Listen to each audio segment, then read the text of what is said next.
Une grande conférence ici à Québec, Internet et la radicalisation des jeunes. Bonjour Jean-Paul Laborde. Bonjour. Vous êtes secrétaire général adjoint de l'ONU, des Nations Unies, et directeur exécutif du comité de lutte contre le terrorisme. Vous êtes venu porter finalement ici un message. Le terrorisme, on ne le vaincra pas que par la guerre, on le vaincra d'abord par la prévention. C'est ça ce que dit aujourd'hui l'ONU ? Oui, en plus de faire, de lutter contre le terrorisme, ce qui n'est pas forcément aussi une guerre, ça peut l'être, mais ce n'est pas forcément ça, je pense qu'il faut absolument insister sur la question de la prévention. Et le secrétaire général des Nations Unies a lancé cette année un plan de prévention, de lutte contre l'extrémisme violent, dans lequel toutes les agences des Nations Unies sont réunies. On a plus de 38, maintenant on est à 39 agences qui sont réunies pour travailler ensemble, mais aussi avoir une vision beaucoup plus transversale qu'horizontale. C'est qu'il faut aller au-delà des frontières. Le terrorisme n'a pas de frontières. Ça, c'est une chose. Le terrorisme n'a pas de frontières, mais l'action que l'on doit mener est une action globale, une action transversale avec la société civile et les entreprises privées. On ne peut pas combattre le terrorisme seulement à travers les outils des États.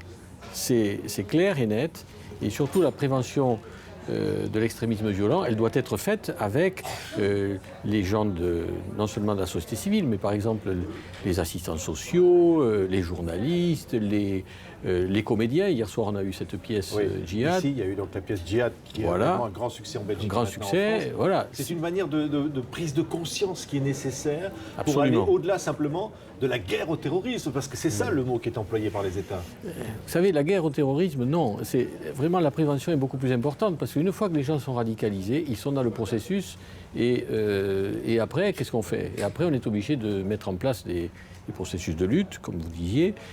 Non, il faut prévenir, il faut arriver à faire qu'ils ne partent pas, ou quand ils reviennent, les déradicaliser. Oui. Donc c'est vraiment un travail de toute la société. Alors il y a des gens, il y a de l'espoir quand même, parce que puisqu'on a affaire souvent à des gens entre 16 et 25 ans, vous avez aussi des mineurs. Daesh a recruté plus de 1100 mineurs en 2015. Donc il faut absolument travailler sur la jeunesse, travailler avec les jeunes, faire confiance aux jeunes. Et puis, on dit une société inclusive, je dirais plutôt, moi, une société généreuse, dans laquelle on est tous ensemble. À la fin, les Nations Unies portent ce message du monde, à travers les différents instruments internationaux, le pacte des droits civils et politiques, etc., portent ce message que nous sommes tous des êtres humains et qu'il faut qu'on travaille ensemble. Il n'y a pas d'autre solution. Ça veut dire que la guerre qui est menée contre l'État islamique aujourd'hui n'est pas la solution ? Non, je dis, vous avez évidemment qu'on a besoin de faire cette lutte contre l'État islamique. Mais en plus de ça, il faut avoir des politiques beaucoup plus grandes, beaucoup plus larges, pour lesquelles l'ONU d'ailleurs est très bien armée, puisque dans toutes ces politiques de développement, d'éducation, avec l'UNESCO, puisque aujourd'hui l'UNESCO est là, c'est quand même une organisation qui est du système des Nations Unies, on doit travailler sur tout ce qui autrefois s'appelait la prévention du crime, maintenant la prévention de l'extrémisme violent, mais ça n'est pas nouveau. Mon grand ancêtre Marc Ancel, en 1952, parlait déjà de la nouvelle défense sociale. Et la nouvelle défense sociale, c'est faire effectivement tout ce que l'on peut faire dans une société pour justement insuffler quelque chose de positif. Oui. Mais maintenant, avec l'Internet, et nous en arriverons au point, la diffusion de ces idées de mort est telle qu'il faut absolument contrer ce message. Alors, contrer le message, on peut effectivement enlever les messages du web. C'est pas toujours fait d'ailleurs. Hein, pas toujours fait, mais on arrive à le faire. Il y a des bonnes pratiques. Moi, je collecte beaucoup de bonnes pratiques là-dessus, mais on est encore au début. Et puis aussi savoir utiliser des messages positifs de ces jeunes, c'est-à-dire des jeunes eux-mêmes, pas simplement nous, pas simplement les spécialistes, non. De la société, des jeunes de la société. Et alors, au-delà, est-ce que les Nations Unies peuvent, y compris, dire aux États, vous ne faites pas assez en matière d'éducation ou vous ne faites pas assez en matière de prévention ? Oui, c'est très intéressant qu'on peut voir, par exemple, l'évolution des résolutions du Conseil de sécurité, là où je travaille. Vous avez une résolution du Conseil de sécurité qui s'appelle la 2178, qui travaille sur les combattants terroristes étrangers et qui dit clairement qu'il faut, justement, faire ce travail de prévention.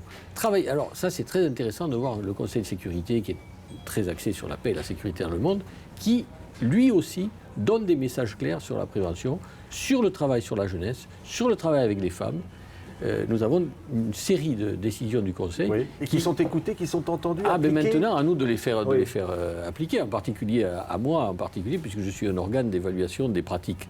Donc, si vous voulez, je compare les pratiques, je regarde ce qui se fait. Ça va mieux, vous trouvez, vous, qui êtes le directeur exécutif du comité de lutte contre le terrorisme à l'ONU, vous trouvez que ça va mieux? Ça va mieux maintenant qu'il y a un an ou deux. Mais ça va prendre du temps, parce que l'éducation, le développement, la persuasion, c'est quelque chose de beaucoup plus à long terme. Alors, effectivement, la tendance dans notre monde où le temps et l'espace se contractent, c'est d'avoir des réponses extrêmement rapides. Mais je pense que l'ONU a un rôle à jouer dans des réponses à moyen terme, où effectivement, petit à petit, on arrive à bouger les choses. Mais petit à petit, ça veut dire un peu plus de temps. Et un peu plus de temps, ça veut dire un peu plus de victimes.